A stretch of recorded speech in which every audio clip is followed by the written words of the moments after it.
Nós só queríamos cumprimentar aqueles que nos visitam pela primeira vez. Tem alguém que nos visita pela primeira vez, que está aqui? Levante uma das suas mãos. Amém. Lá atrás, duas irmãs. Aqui também, minha irmã. Deus abençoe. Alguém aqui do lado? Não? Sejam bem-vindas em nome de Jesus. Voltem sempre que quiserem. Sintam-se à vontade. Amém? Deus abençoe vocês. Graças a Deus. Estamos felizes pela presença dos irmãos Gedeões aqui, gratos por serem instrumentos de Deus nesta obra, de estarem difundindo a palavra de Deus. Antes de começarmos, irmãos, apenas uma recomendação. Se por acaso avançarmos no horário, os irmãos diáconos segurem os irmãos que estão chegando, e ao terminarmos, os irmãos saiam rapidamente para que os demais irmãos possam entrar. E antes também de começarmos, em razão do texto que nós vamos explorar e da nossa visão em determinados pontos um pouco heterodoxa, nós queríamos aqui nos valer de um depoimento de um grande homem de Deus, Martin Lloyd-Jones, e ele fala o seguinte a respeito do Apocalipse: portanto, solicito de vocês ainda outra vez que leiam o livro na forma que tenho indicado. Tentem esquecer as teorias. Tentem esquecer as teorias. Tentem ignorar algo de particular e permitam que essas impressões claras tenham efeito positivo em vocês. Se fizerem isso, creio que concluirão comigo que tudo quanto este livro se propôs fazer, certamente foi contar-nos sobre o conflito entre o Senhor Jesus e o diabo e seus poderes. Ele retrata o conflito entre o Senhor Jesus Cristo, sua igreja e seu povo de um lado, e aquelas outras terríveis forças do outro. E quando adentrarmos o livro em seu âmago, veremos que esse conflito começou com nosso Senhor, adentrou neste mundo, começou com Herodes e tem continuado desde então e continuará até a vitória final, a qual é certa e infalível. Glória a Deus. Vamos orar. Pai, antes mesmo de lermos esse texto bendito da palavra de Deus, texto que nos foi legado de uma forma tão preciosa, um tesouro tão precioso para os nossos corações, dá-nos a graça de penetrar nele, Senhor, com temor e tremor, sabendo que estamos pisando terra santa. E que a tua igreja aqui presente, com temor e tremor, se posicione para ouvir a tua palavra, guardá-la e praticá-la nos seus corações. Que teu Espírito nos conduza pelos lugares celestiais nesta noite, porque sei que esta é tua proposta. Em nome de Jesus. Amém. Amados, Apocalipse capítulo 7, versículo 9 até o 17.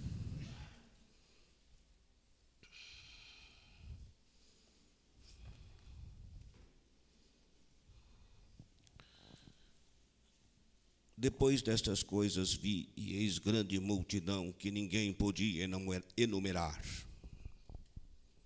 de todas as nações, tribos, povos e línguas. Os irmãos às vezes ficam preocupados com a minha voz, a minha garganta, mas a voz embargada não é que eu estou com problema, ela está embargada de emoção, é isto.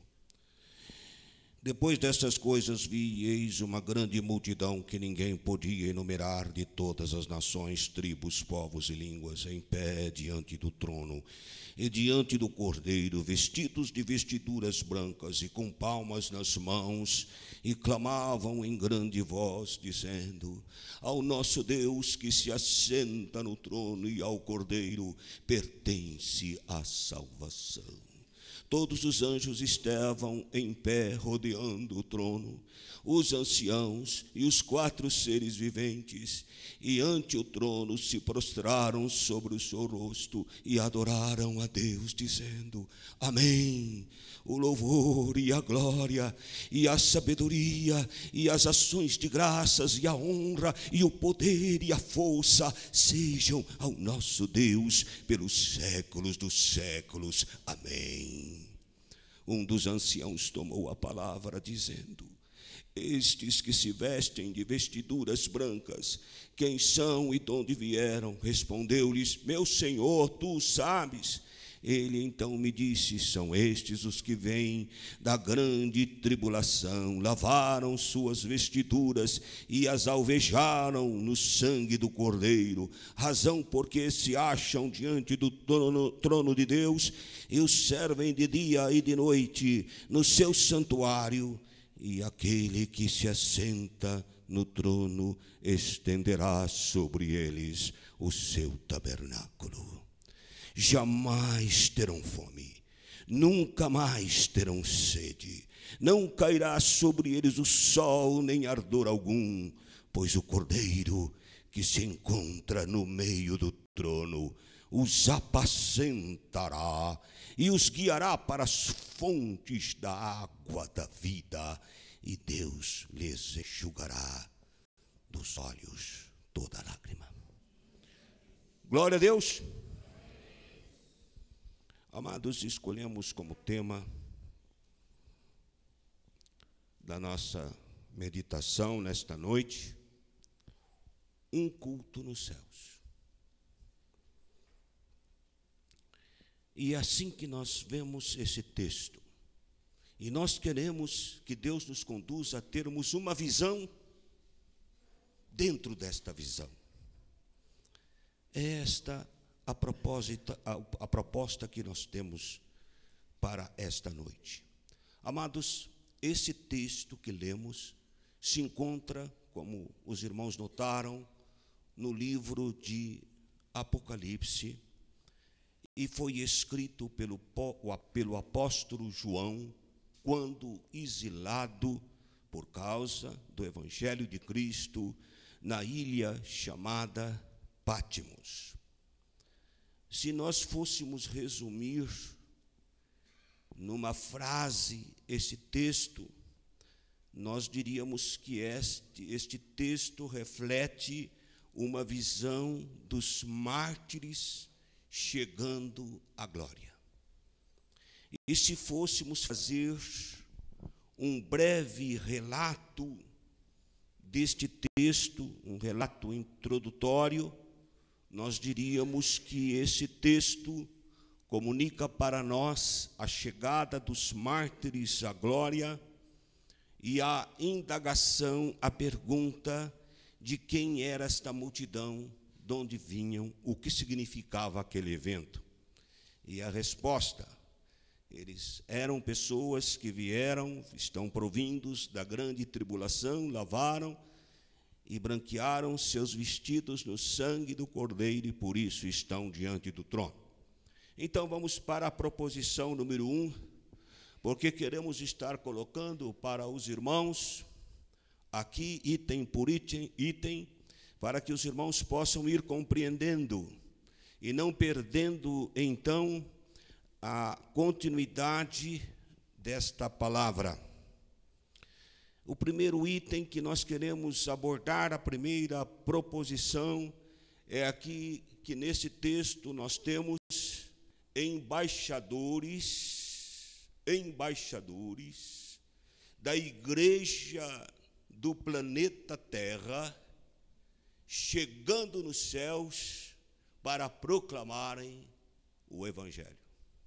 Observem, embaixadores do planeta Terra, chegando nos céus para proclamarem o Evangelho. Esta multidão de homens de todas as tribos, línguas e nações, na terra eles pregaram o Evangelho. E eles pregavam aquela mensagem do Cordeiro de Deus, aquela mensagem que João Batista deixou frisada, de que Jesus era o Cordeiro de Deus, que tira o pecado do mundo, as novas de salvação. Era esta mensagem que estes embaixadores dos céus pregavam na terra. Agora esses embaixadores que estavam na terra pregando a mensagem dos céus, eles vão para os céus, pregar e trazer para os céus a experiência que eles tiveram com Deus, experiência que eles vivenciaram, e que nenhum ser celestial e nenhuma criatura criada por Deus jamais vivenciou, senão aquelas que, chamadas pelo Senhor Jesus, pela obra do Espírito Santo, se renderam a Deus e se converteram, e por isso agora redimidas. E é por isso agora, após passarem por grandes provas e lutas, provadas no fogo da tribulação e santificadas em Deus, chegam aos céus para proclamarem a mensagem do Evangelho. A segunda proposição que nós temos é a mensagem de redenção pregada nos céus. E a pergunta é, porque aqui nós temos a mensagem que eles entoaram ao nosso Deus, que se assenta no trono, e ao Cordeiro pertence a salvação. Por quê? Qual é esta mensagem? Qual a razão deles estarem trazendo para os céus esta mensagem? É que, irmãos, se nós formos ler lá em Efésios, o texto de Efésios diz para nós, quando Paulo ora pela igreja de Efésios, ele roga para que eles sejam corroborados com poder pelo Espírito no homem interior, para que eles possam compreender a largura, a altura, a profundidade do amor de Deus que excede todo o entendimento. A mensagem do Evangelho é uma mensagem do amor de Deus e da salvação de Deus, e que precisa ser eternizada e será eternizada. A mensagem de salvação será o tema da eternidade. Nós vemos que lá no início, em Gênesis, quando Adão e Eva pecam, Deus imola um cordeiro para cobrir a vergonha de Adão, cobrir Adão. Lá em Gênesis está, e vemos a figura de um cordeiro imolado e morto para cobrir a vergonha de Adão. E quando Jesus chega ao mundo, nós vemos o anunciar do Cordeiro de Deus que tira o pecado do mundo. E quando esses mártires chegam na glória, eles chegam também diante de um contexto, porque só o Cordeiro é digno de abrir o livro, o Cordeiro que foi morto, mas que vive pelos séculos dos séculos. Amém. Uma mensagem de amor tão profunda, que embora a tenhamos experimentado e vivenciado, jamais será entendida em toda a profundidade, ainda que tenhamos toda a eternidade pela frente, uma vez salvos por nosso Senhor e Salvador Jesus Cristo. Poderíamos então dizer que lá no Éden, começa os primeiros acordes da melodia da salvação, que perpassa por toda a história do povo de Israel, perpassa pelo advento de Cristo, da luta da igreja contra os poderes malignos, vai até aos céus e continuará soando por todos os séculos dos séculos a melodia imortal da grande redenção de Deus em Cristo Jesus. Esta mensagem precisa ser pregada nos céus, porque é uma mensagem eterna, é uma mensagem que jamais cessará. E se os anjos aqui na terra assistem nossos cultos tentando atentar para a grandeza do Evangelho, agora que eles chegam nos céus com esta retumbante mensagem, nós vamos agora ver o que se segue na proposição número 3.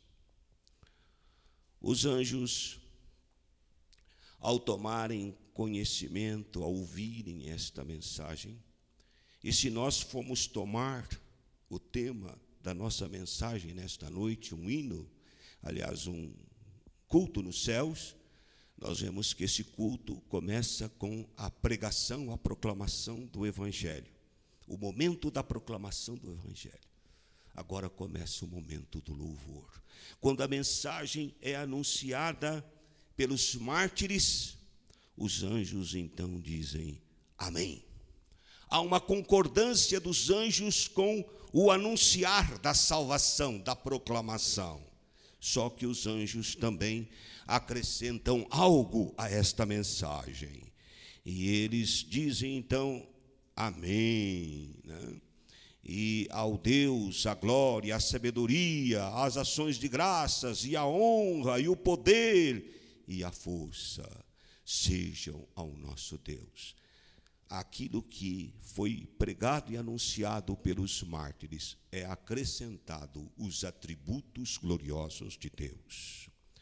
Na visão, desta visão, nós vemos que quando os mártires estão chegando e anunciando a salvação, é como se eles entrassem novamente dentro de um estádio tão grande que não dá para contemplar, os nossos olhos não alcançam as últimas fileiras deste estádio, povoado de anjos. E quando esses mártires entram neste estádio e proclamam a salvação, todos os seres celestiais se levantam para dizer amém, a glória, a sabedoria e ações de graças sejam dadas ao nosso Deus. É um espetáculo glorioso, porque aquelas vidas, aqueles mártires que haviam adentrado nos estádios dos coliseus romanos para serem sacrificadas por causa da sua fé, martirizadas por causa da sua fé, homens que foram jogados às feras, homens que foram colocados em postes e crucificados, homens que foram queimados e homens que foram transpassados por lanças e espadas, agora já não entram mais num estádio para serem martirizadas, mas para proclamar a vitória do nosso Deus sobre o poder das trevas. E há concordância celestial e há uma glorificação celestial. Notem que uma é a mensagem dos mártires, outra é a mensagem dos anjos. Uma completa a outra, uma depende da outra. Os mártires chegam na glória para completar algo que faltam aos anjos. Aqui nós temos que entender que a palavra de Deus diz que a quem muito foi perdoado, este é quem foi muito amado. Então os muitos amados de Deus, tremendamente amados de Deus, a tal ponto de Deus dar a vida por eles, chegam aos céus para completar aquilo que os anjos precisavam entender e compreender. O que é o amor de Deus na realidade, na prática, na experiência vivencial. E eles chegam proclamando: a Deus pertence a salvação. Os mártires falavam do que era mais marcante nas suas mentes e nos seus corações, o que tinha impregnado as suas vidas e determinado as suas ações, e que os impeliram e os compeliram para estar agora na glória. Mas os anjos também falam do que mais impregnava as suas mentes e os seus corações.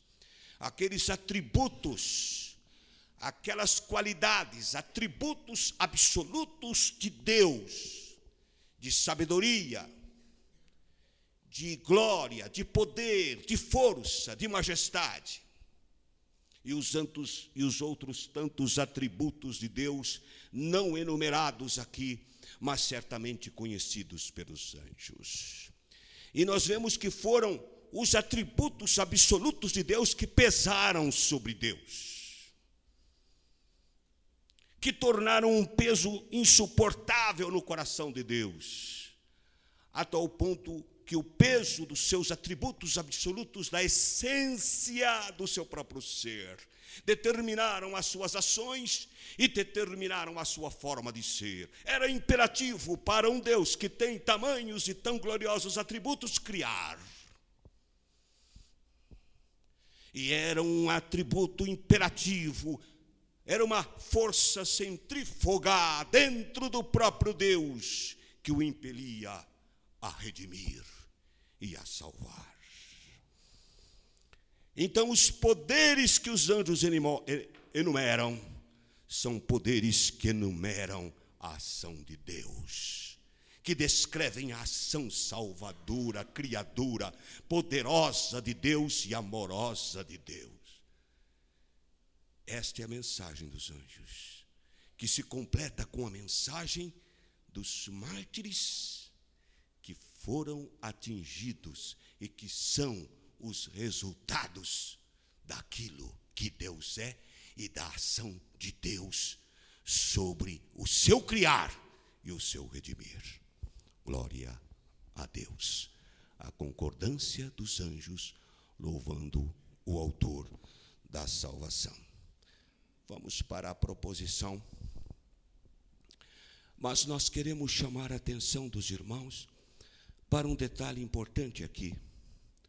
A curiosidade dos anjos querendo saber sobre a multidão e sobre a salvação. Dentro da visão sobre a visão, que é o nosso propósito, nós podemos perceber, ver na nossa mente como essa multidão chega aos céus. Chega aos céus. Ela chega parecendo uma nuvem. Não creio que essa visão possa ser vista linearmente, de forma linear. Mas eu creio que esta visão também tenha que ser vista da forma radical, praticamente nas 4 dimensões. Uma multidão chegando nos céus, como se tivessem um superposto ao outro, sobreposto ao outro. Era uma multidão que dava para ver, abaixando os olhos, olhando no meio, olhando para cima e olhando mais para cima. Mas de longe parecia uma nuvem chegando. Com efeito, o autor da carta aos Hebreus, no capítulo 12, ele diz: portanto, nós estamos rodeados de uma tão grande nuvem de testemunhas. E essa nuvem chega aos céus. Mas, amados irmãos, um dos anciãos faz uma pergunta para João. E ancião, aqui há 24 anciões rodeando o trono, e eu não quero me perder em conjecturas sobre esses anciões. Mas uma vertente, e eu prefiro adotar esta vertente para simplificar, diz que estes anciões são anciões que são crentes cristãos, homens de Deus, separados por Deus, santos aqui na terra, santos expressivos de Deus, e que têm esta função celestial dos 24 anciãos. E eles se tornaram, pela graça de Deus, homens, vamos simplificar, PH da salvação. Não é o PH que vocês conhecem aí, não, né? PH da salvação. Experts da salvação. A última palavra sobre os grandes mistérios de Deus, e eles representam também a igreja de Deus, e eles então são aqueles que têm um conhecimento profundo dos atos de Deus, dos decretos de Deus, das ações de Deus. E um desses anciãos pergunta para João: quem são estes? De onde vieram? João responde: eu não sei, tu sabes. Mas a indagação que eu faço dentro da visão, sobre a visão, é esta: será que a curiosidade a respeito desta multidão era só do apóstolo João? Será que esse ancião está respondendo esta pergunta só para o apóstolo João? Eu imagino multidões de olhinhos curiosos olhando para aquela multidão. Eu imagino a inquietação dos anjos diante daquela visão. E eu imagino os querubins que batiam asas, assim como batiam lá na visão de Isaías: santo, santo é o Senhor dos exércitos, um falando para o outro: quem são estes? De onde vêm? Dizia outro: quem são? De onde vêm? Quem são? E um olhava para o outro, e aquela multidão, aquelas legiões intermináveis de anjos se inquietando, voando e perguntando: quem são? De onde vão? De onde vêm? A curiosidade dos anjos com aquela novidade, porque era uma novidade nos céus, não era algo que era comum nas regiões celestiais, estava acontecendo algo incomum. Quem são estes? De onde vêm? Quem são? E o ancião responde: tanto a curiosidade do apóstolo João, como a curiosidade dos seres angelicais. Estes são os que vieram da grande tribulação, lavaram e branquearam os seus vestidos no sangue do Cordeiro, por isso estão diante do trono. Amados, esta multidão passou por provas, a identidade deles estava associada, estava interligada às tribulações pelas quais eles passaram. E também a identidade deles estava associada a uma experiência de salvação, a um lavar e a um purificar das suas vidas no sangue do Cordeiro.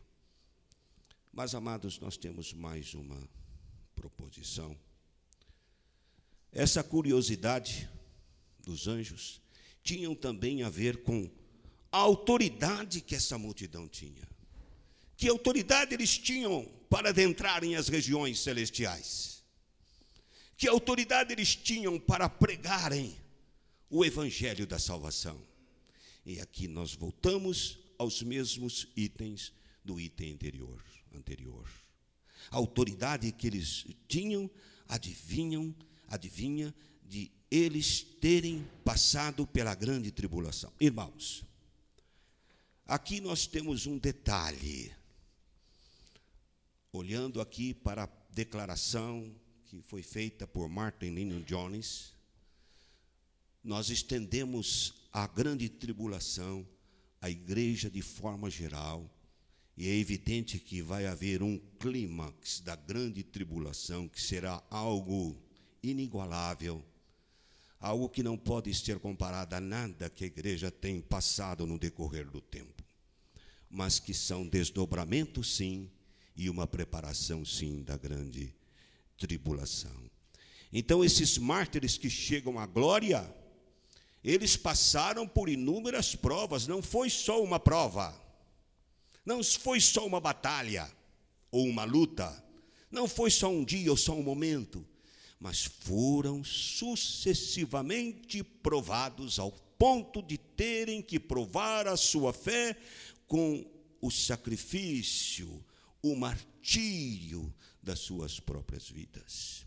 Seria o caso de nós cristãos do nosso tempo que, ou na mensagem televisiva, eu aconselho ninguém a aceitar, a ver, a assistir esses programas televisivos, porque significam retardamento mental. Mas quem quer ser retardado mental, que o faça.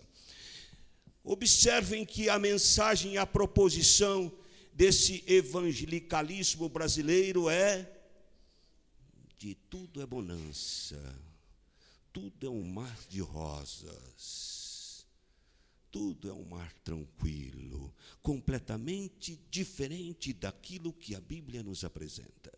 Aqui estão esses mártires que passaram por tribulações tremendas.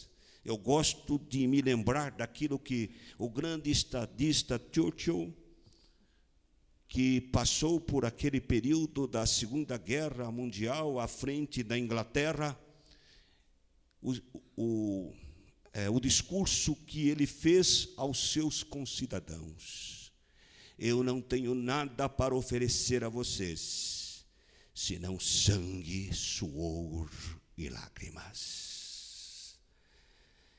E ali foi imersa a Inglaterra, foi ferida por sucessivos ataques e bombardeios, prédios destruídos, pessoas morrendo queimadas. E eu imagino como deveriam se sentir as pessoas naqueles abrigos subterrâneos. Amados, no Evangelho nós temos que enfrentar sangue, suor e lágrimas. A boa nova é que nós não enfrentamos sozinhos, Ele está conosco. A boas novas é que nós temos o poder do Espírito para enfrentar isto. A igreja não pode imaginar que o poder do Espírito é para profetizar, falar línguas ou outras coisas. Tudo bem, isso é muito bonito, mas o poder do Espírito Santo é para enfrentar este sangue, suor e lágrimas, esta batalha incessante das trevas contra as nossas vidas, querendo nos dilacerar e querendo nos levar à descrença. Nós não estamos sozinhos nesta batalha, e eles o venceram, porque confiadamente depositaram a sua fé em Jesus. E eles buscaram uma vida, não só se arrependeram dos seus pecados, mas buscaram uma vida também de santificação, porque eles lavaram e branquearam os seus vestidos no sangue do Cordeiro. Vamos para outra proposição. Diante do trono. Irmãos, nós vemos essa multidão diante do trono. E nós, dentro da visão que queremos ter do texto, a visão dentro da visão, a palavra de Deus diz que do trono sai o rio. Então, irmãos, esses amados que estão diante do trono estão embaixo de um caudal de glória, de rios e rios e rios de água viva. Quando nós cantamos existe um rio, Senhor, será que nós pensamos no rio Bauru? Quando nós cantamos existe um rio, Senhor, nós pensamos no rio Batalha? Ou pensamos no rio Amazonas? Este rio que sai do trono do Senhor corresponde a todos ou mais ou multiplicado oceanos juntos que existem neste planeta. Eu gostaria de estar lendo para vocês alguma coisa do Niágara, que são cataratas. As cataratas do Niágara situam-se aproximadamente na metade do rio. E aqui ele fala que tem o número aqui de toneladas, eu não estou aqui achando, mas o caudal, 180 mil toneladas de água por minuto. Vocês sabem o que é isso? 180 mil toneladas de água por minuto. Esse caudal que sai do trono, eu não exageraria em dizer que sai de mais de 880 mil bilhões de águas por minuto, e a multidão lá embaixo. Oh, glória a Deus! E é de glória, e é de bênçãos, e é de restauração, e bem que nós cantamos estas águas que curam, estas águas que saram feridas, estas águas que rejuvenescem. Aleluia, glória a Deus. Estão diante do trono. Mas, amados, a palavra também diz que nunca mais terão fome e sede, nem calma alguma cairá sobre eles. E aqui temos que consertar também nossa posição. Essas pessoas não passaram por fome? Ou não passaram? Se nunca mais terão fome, é porque tiveram fome. Nunca mais terão sede, é porque tiveram sede. Talvez nem todos, mas grande parte. Então, nós temos uma pregação de um evangelho ufanista e não realista. Nós precisamos nos voltar para um evangelho realista, dentro da palavra de Deus, para que possamos então viver uma fé, não uma fé cega, mas uma fé racional e uma fé capaz de compreender nossas feridas, nossas dores, nossas chagas, nossos dilemas, nossas preocupações. Porque aqui, se nós interpretarmos figurativamente, nem calma alguma cairá sobre eles, alguma versão, a minha versão não é essa, mas eu prefiro a outra versão, essa outra versão. Nós podemos dizer que isso também pode se referir às intempéries da vida, aos cataclismas sociais, às revoluções, às guerras, às mortandades, além também dos físicos, terremotos, maremotos e tantas outras coisas. Eles não mais passarão por isto. Nunca mais terão fome, nunca mais terão sede, nem calma alguma cairá sobre eles. Essa proposição, pode colocar essa aqui. Mas, amados, há algo também importante.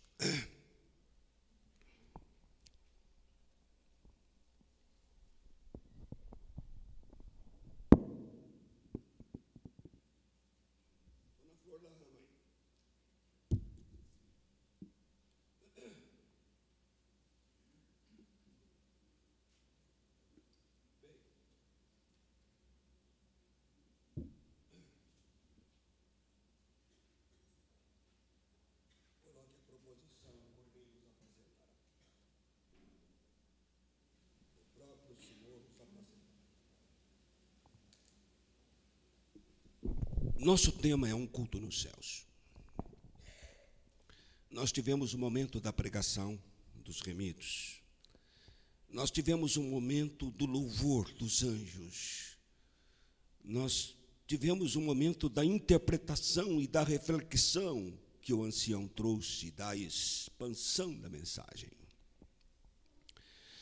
Seria de esperar agora a bênção apostólica. O bom é que aqui não tem oferta nem dízimo, não é? Seria a hora da bênção apostólica. Não é bom, contribuir, eu estou apenas... Às vezes a gente fala algumas bobagens. Isso é para ficar evidente que nós temos as mesmas fraquezas que os irmãos. Pastor é gente, pastor é às vezes até mais fraco que as próprias ovelhas.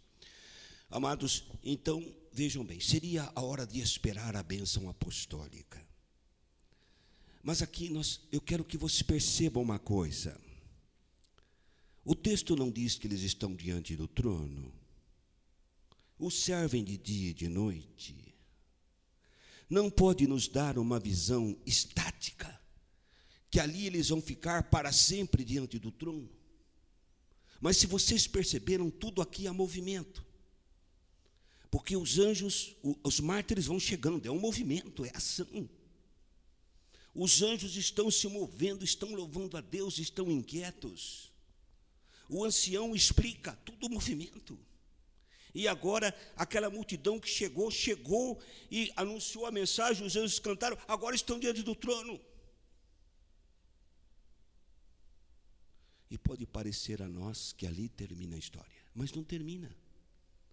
Porque agora, depois então de todos esses acontecimentos, depois de estarem diante do trono e receberem as águas que saem do trono, sarando, curando, trazendo revigor espiritual, agora quando parece que tudo acabou, agora é a hora de passear com o Cordeiro. Passear com o Cordeiro? Sim, se a palavra de Deus diz que o Cordeiro os apacentará e servirá de guia, significa um movimento. Ou não? Para onde a ovelha vai? Para onde o pastor vai? Não é para os campos verdejantes? Não é para as águas tranquilas? Então há um movimento. Depois do trono, depois de tudo isso, é agora a hora de passear com o Cordeiro. Passear com Jesus. É como se fosse aquele movimento que Jesus sempre tinha, um dia cansativo, um dia de lutas, um dia de oração, um dia de pregação, até a noite orando e trabalhando, curando enfermos. Aí depois sai para o Monte das Oliveiras. É interessante que Deus gosta de passear. Eu acho que isso deve servir aí de algo gratificante para os irmãos que também gostam, né? Deus gosta de passear, irmãos. O que Deus fazia no jardim todos os dias na viração do dia? O que Deus fazia no jardim todos os dias na viração do dia? Ele não passeava pelo jardim? A Trindade passeava sozinha pelo jardim. Agora, nas regiões celestiais, a Trindade não mais passeia sozinha pelo jardim, porque a Trindade passeia pelo jardim acompanhada das multidões dos inumeráveis dos remidos, que lavaram e branquearam os seus vestidos no sangue do Cordeiro. Temos uma visão pobre dos céus, irmãos, porque a nossa mente se apega por demais às coisas terrenas e não podemos divisar as aberturas que Deus dá para nós dentro da própria palavra das regiões celestiais. Mas agora vamos para a conclusão.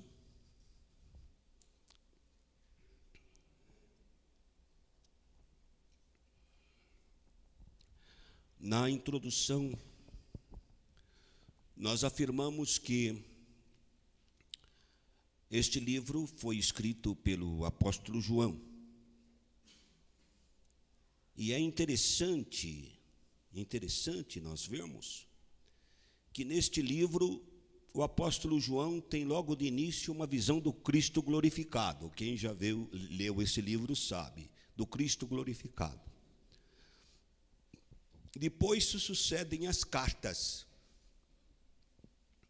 Quando acabam as cartas, lá no capítulo 4, o versículo 1, tem um dado interessante. A palavra de Deus diz assim: depois destas coisas, repito, depois da visão do Cristo glorificado, depois das cartas às igrejas, depois dessas coisas olhei, e eis não somente uma porta aberta nos céus, como também a primeira voz que ouvi, como de trombeta, ao falar comigo, dizendo: sobe para aqui. A visão do Cristo que te salva, você já teve. Se não teve, seria desafiador para você ter um encontro com Deus. Um contato com o que ensina a Bíblia, você já teve. São as cartas. Mas Deus te pede: sobe até aqui. Quando a palavra fala sobe, é porque também há um perigo, o perigo de descer. Isso significa que nós estamos sempre andando no fio da navalha. De um lado, o desafio de subir. De outro lado, se não subirmos, a queda inevitável. Resta saber o que vamos escolher: o abismo negro, enigmático, cheio de dor e angústia, ou um céu translúcido, cheio de esperança arrebatadoras? O que vamos escolher?